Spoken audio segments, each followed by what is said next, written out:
Okay, so adrenal stress disorder and adrenal fatigue syndrome. Now, this is the longest video I've made, so buckle up.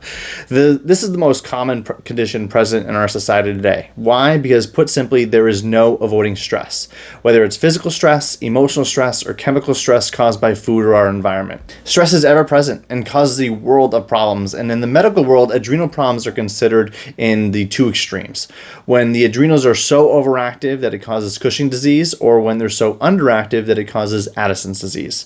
And both are pretty rare. The fact is that a number of conditions can be caused by mildly overactive or fatiguing adrenals, of which include asthma, chronic respiratory infections, hay fever, skin rashes, ulcerative colitis, Crohn's disease, gastric or duodenal ulcers, rheumatoid arthritis, immune problems, insomnia, headaches, fatigue, fainting spells, obesity, heart palpitations, edema, learning difficulties, or female reproductive problems such as amenorrhea, postpartum depression, premenstrual syndrome, anovulation, climacteric depression, and the list goes on. Man, I sounded like a side effects commercial. But anyways, I digress. So how can we have both overactive and fatiguing adrenals? Short answer is that the adrenal gland is made up of two parts, the adrenal medulla and the adrenal cortex. And not only is it possible to have one part overactive and the other part underactive, but it's exceedingly common. The adrenals are responsible for a release of several hormones, norepinephrine, epinephrine, cortisol, aldosterone, and dehydroepiandrosterone, or DHEA for short, which is how I'm going to refer to it for the rest of the video. Epinephrine and norepinephrine are responsible for our sympathetic response, otherwise known as our fight or flight response, which in short concentrates blood flow into the muscles, heart, lungs, and brain so that we can fight, run, and think our way out of a dangerous situation. In these situations, blood is moved away from our digestive tract because who is worried about digesting their food at a time like that? There is a mini sympathetic response every time we change positions, such as getting up from laying down or standing up from sitting. This response assures proper blood flow during that change. But if our adrenals are fatigued, that isn't so easy. This is how adrenals are related to conditions like orthostatic hypertension, fainting spells, headaches, edema, and heart palpitations, because our bodies can't effectively regulate blood flow without proper adrenal function. Or in the case of too much epinephrine and norepinephrine release, causing too much of a sympathetic response leads to anxiety, insomnia, or learning disabilities such as ADHD, or the constant pooling of blood away from that digestive tract leading to all of the intestinal disorders that I listed. However, when we're talking about adrenal function, more often than not, we're talking about overactive side of adrenals, and more specifically, our cortisol to DHEA ratio. In the adrenal cortex, cholesterol is converted into a hormone called pregnenolone, which is then used for the creation of aldosterone, cortisol, and DHEA. When the demand on the adrenals is greater than the supply of pregnenolone, the body makes a choice on which of these it's going to increase and one that it's going to decrease.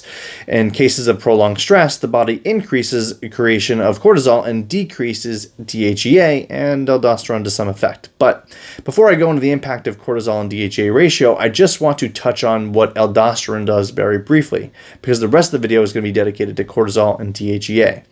Aldosterone is responsible for the reabsorption of sodium and chloride and the secretion of potassium. So in a nutshell, it is responsible for helping us stay hydrated. I'll go more into this as why my water, salt, and hydration video, but a lack of aldosterone may also be responsible for things like orthostatic hypertension, heart palpitations, headaches, and fainting spells because of a lack of aldosterone and hydration. DHEA is a precursor to testosterone and estrogen and has multiple immune system modulation effects. This is where you start to see the impact of how a dysfunctioning adrenal response can cause immune problems like rheumatoid arthritis, asthma, hay fever, skin rashes, or the female reproductive complications I mentioned. But wait, in my previous video, I mentioned that estrogen is too high in most cases. So how can that be if a decrease in DHEA leads to a decrease in estrogen creation? Which is a great question. DHEA makes up about 15% of sex hormone creation, while 85% actually occurs in the ovaries and testes. And remember, I mentioned that the big problem with estrogen dominance is the decrease in liver and gallbladder function that are responsible for breaking down and eliminating estrogen from the body. So even if estrogen creation is decreased, So is its elimination, and our body still makes more than enough in our ovaries than our body is able to eliminate it. But a lack of DHEA can still have a large enough impact to disrupt female reproductive function. The other thing you may have connected the dots on is the gut impact. Remember that part of estrogen elimination is in the normal gut microbiome is responsible for that elimination. And if the adrenals aren't working properly, it affects the blood supply and immune function of the gut. Now, maybe you've already realized this too, but this process also has a profound impact on menopausal women. It results in the shrinking of the ovaries because they're no longer needed, which means all of the woman's estrogen production then depends on what? The adrenals. And if they aren't producing enough DHEA, then they aren't producing enough estrogen. I've worked on a number of menopausal cases where after addressing the adrenal dysfunction, their menopausal symptoms decreased or went away. Is fixing adrenal function starting to sound like a cure-all? If only. Problem is that adrenal is still downstream of what?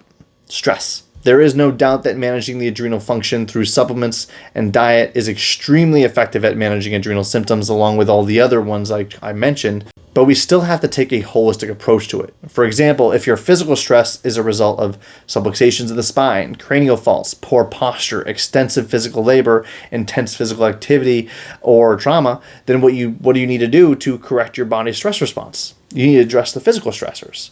Or if your stress response is related to emotional stress, such from trauma, financial stress, family stress, or even severe stress like PTSD, then again, what do you need to do to correct your body's stress response? Correcting adrenals requires addressing all three stressors, which can be really tough to do, but that's exactly why adrenal stress disorder and adrenal fatigue syndrome are so prevalent and why I created this website. Because how many of us see a chiropractor, exercise regularly, eat well, and have healthy coping mechanisms? And the answer is not many. Another tricky thing when it comes to the adrenal function is that it has a very close relationship with the pituitary gland, the spleen, and the thymus, which are all related to adrenal function. And this is where you have to be careful, because if you think that adrenals aren't working and then you stimulate them, but then that leads to a decreased function of thymus and spleen, then that can end up doing more harm than good. The opposite is also true. So figuring exactly what your body needs is crucial. Is that everything connected idea starting to solidify? So again, I'm not trying to sell you anything, but this is where our Trust Your Gut program comes into play.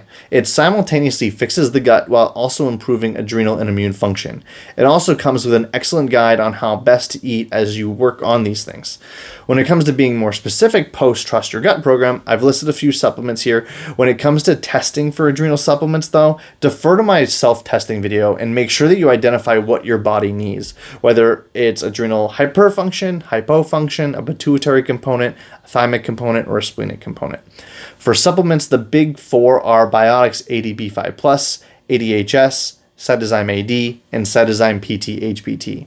Cytozyme AD and ADB5+ are for adrenal hypofunction, and I recommend taking 2 tablets 2 times a day, and I recommend taking them, the second one before 3 p.m. if you want to get any sleep that night. And then the Cytozyme PT HPT and ADHS are for adrenal hyperfunction, and I would recommend taking those, each of them 2 tablets 3 times a day. In cases that the thymus is involved, Cytozyme Thigh is recommended. Just take what's recommended on the bottle or take twice the amount. Same thing with the spleen. Take Cytozyme SP. Again, what's on the bottle or twice the amount.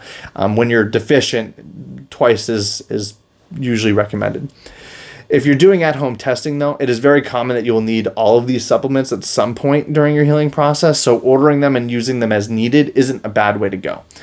All right, everyone, thanks again for listening. I hope this helps, and if you need any guidance or consultation about your adrenal stress, feel free to book a virtual consultation or an in-office analysis with me. Thank you.